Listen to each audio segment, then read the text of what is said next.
नमस्कार दोस्तों। आज से कुछ सेंचुरी पहले भारत एक विशाल देश हुआ करता था, जिसमें से आज कई देश अलग हो चुके हैं। इन देशों के अलग होने के कई राजनीतिक और ऐतिहासिक कारण रहे हैं, जिन्हें शायद एक वीडियो में समझा पाना बहुत मुश्किल है। इसके लिए हम और कभी इस बारे में एक अलग से वीडियो बना देंगे। भारत, जिसका इतिहास काफ़ी प्राचीन रहा है, इस पर कई शासकों के द्वारा राज्य किया गया, साथ ही इसे कई बाहरी शक्तियों के द्वारा गुलाम भी बना लिया गया। उन्हीं में से एक है अंग्रेज, जिसने भारत को करीब 200 साल तक गुलाम बनाकर रखा। इस दौरान इन्होंने भारत से अपार संपदा को लूटा और उन्हें अपने देश ले गए। साथ ही देश के लोगों पर खूब अत्याचार भी किए गए। लेकिन फ्रेंड, आपके दिमाग में ये सवाल अक्सर उठता होगा कि आखिर अंग्रेज ने भारत को किस तरह गुलाम बनाया। और दूसरा सवाल, उस समय भारत में विद्यमान सबसे मजबूत साम्राज्य मुगलों को कैसे भारत से नष्ट किया। क्योंकि दोस्तों, उस समय मुगल साम्राज्य एक ऐसा साम्राज्य था जिससे टक्कर लेना हर किसी की बात नहीं थी। क्योंकि इस बात का अंदाजा आप इसी बात से लगा सकते हैं कि उस समय अफगान से लेकर मराठा और राजपूत में ऐसा कोई भी नहीं था जो मुगलों से टक्कर ले सके। तो आखिर अंग्रेजों ने ऐसी कौन सी रणनीति अपनाई जिसके आगे मुगल साम्राज्य धराशायी हो गया। तो आइए फ्रेंड, जान लेते इसके बारे में थोड़ा डिटेल से। दोस्तों, इसकी शुरुआत होती है आज से करीब 400 साल पहले, यानी कि 16वीं सदी में, जब भारत एक संपन्न देश हुआ करता था। उस समय भारत में पूरी दुनिया के उत्पादन का 1/4 हिस्सा उत्पादन किया जाता था। यानी देखा जाए तो उस समय भारत एक विकसित राष्ट्र की श्रेणी में आता था। इसलिए उस समय भारत को सोने की चिड़िया के नाम से भी जाना जाता था। इस वजह से पूरी दुनिया की नज़र भारत पर टिकी हुई थी। उस समय भारत में दिल्ली के तख्ते पर अकबर का शासक हुआ करता था। लेकिन उसी समय अंग्रेजों के देश ब्रिटेन में गृह युद्ध का माहौल चल रहा था। एलिजाबेथ प्रथम, जो कि उस समय ब्रिटेन की महारानी हुआ करती थी, एलिजाबेथ के शासनकाल में ब्रिटेन की पूरी अर्थव्यवस्था कृषि पर ही निर्भर थी। लेकिन आपसी बैर और गृह युद्ध की वजह से ब्रिटेन पूरी दुनिया के उत्पादन का 3 से 4% ही उत्पादन कर पा रहा था। माहौल ये था कि ब्रिटेन के लुटेरे पुर्तगाल के जहाज़ों को लूटकर अपना गुजारा कर रहे थे। लेकिन उसी समय ब्रिटेन के नाविक को दक्षिण पूर्वी एशिया की यात्रा के दौरान भारत की समृद्धि के बारे में पता चलता है। फिर उसके बाद ही 1600 ईस्वी में ब्रिटेन के कुछ व्यापारी मिलकर एक कंपनी की स्थापना करते हैं। उसे नाम दिया जाता है ईस्ट इंडिया कंपनी। फिर महारानी एलिजाबेथ के द्वारा उन्हें ईस्टर्न वर्ल्ड में व्यापार करने की भी परमिशन मिल जाती है। दोस्तों, इसके बाद 1608 ईस्वी में कैप्टन विलियम हॉकिंस अपने ईस्ट इंडिया कंपनी के जहाजी बेड़े के साथ सूरत के समुद्री तट पर पहुंचते हैं। दोस्तों, मैं आपको यहाँ पर एक बात और बताना चाहूँगा कि अब तक अकबर की मृत्यु हो चुकी थी और अब मुगल साम्राज्य अकबर के बेटे जहांगीर के हाथों में आ चुका था। दोस्तों, इसके बाद कैप्टन विलियम हॉकिंस और थॉमस रॉय जहांगीर के दरबार में पहुंचते हैं अपनी ईस्ट इंडिया कंपनी को स्थापित करने की परमिशन लेने के लिए। दोस्तों, कैप्टन हॉकिंस जहांगीर के लिए बड़े बड़े महंगे तोहफा लेकर पहुंचता है और जहांगीर को यह भी बताता है कि उनके व्यापार से आपको कितना फ़ायदा होने वाला है। वहाँ तरह तरह के ऑफर जहांगीर के सामने रखता है।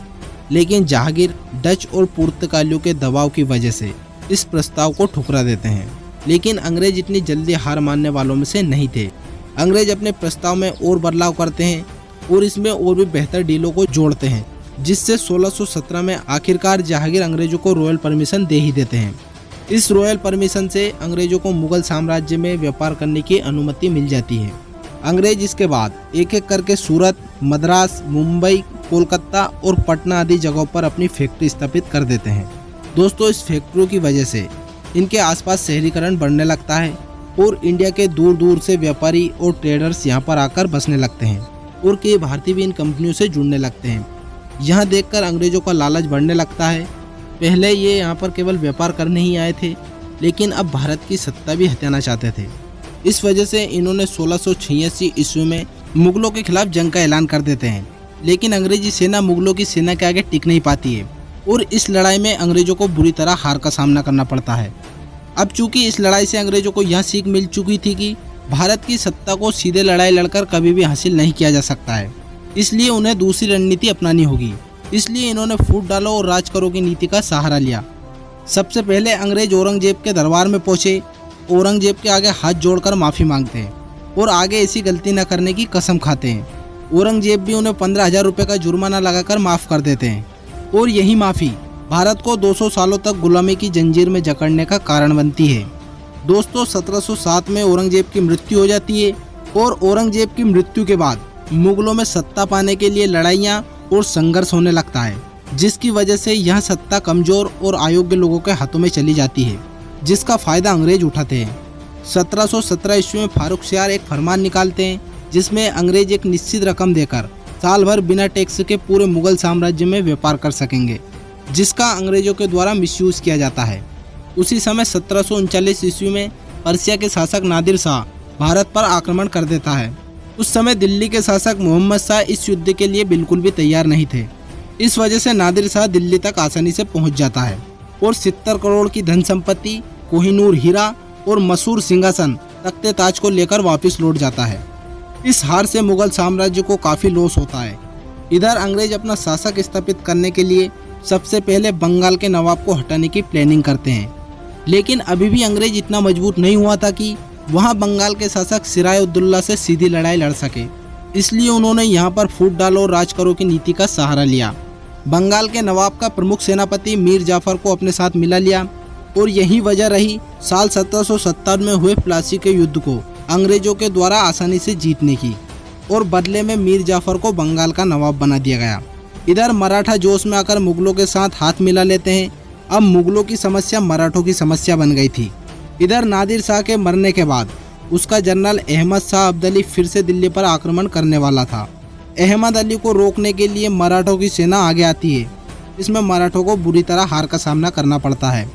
यह युद्ध 1761 में लड़ा गया, जिसे तीसरा पानीपत का युद्ध कहा जाता है।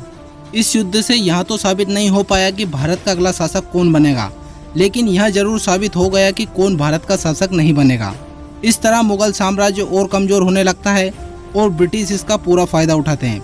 1764 में हुए बक्सर के युद्ध में बंगाल के नवाब मीर कासिम, मुगल के बादशाह शाह आलम द्वितीय और अवध के नवाब की संयुक्त सेना को अंग्रेज हरा देते हैं, और जीतने के बाद अंग्रेज मुगल साम्राज्य से बिहार, उड़ीसा और बंगाल के रेवेन्यू राइट्स छीन लेते हैं। यानी इन राज्यों से होने वाली इनकम पर अब अंग्रेजों का अधिकार था। इसी तरह अंग्रेजों ने सिंधिया, भोंसले, होलकर और गायकवाड़ को फूट डालकर अलग कर दिया। जो पक्ष कमजोर होता उसे अंग्रेज सैनिक और आर्थिक सहायता प्रदान करते और उसे अपने में मिला लेते, और जो नहीं मानता उसे युद्ध करके जीत लेते। इसी तरह मराठों को भी तोड़कर रख दिया गया। हैदराबाद के निजाम भी अंग्रेजों के दबाव में आकर अंग्रेजों में मिल जाते हैं। अब मैसूर के शासक टीपू सुल्तान अकेले पड़ जाते हैं और बड़े ही बहादुरी से लड़ने के बावजूद 1799 में फाइनल एंग्लो मैसूर वार में टीपू सुल्तान वीर गति को प्राप्त हो जाते हैं। इस तरह मुगल साम्राज्य पूरी तरह से कमजोर हो जाता है और मुगल साम्राज्य के आखिरी शासक बहादुर शाह जफर द्वितीय को बंदी बनाकर रंगून की जेल में भेज दिया जाता है, और मेजर विलियम हेडसन बड़ी क्रूरता से अंतिम मुगल राजकुमारों को मौत के घाट उतार देता है।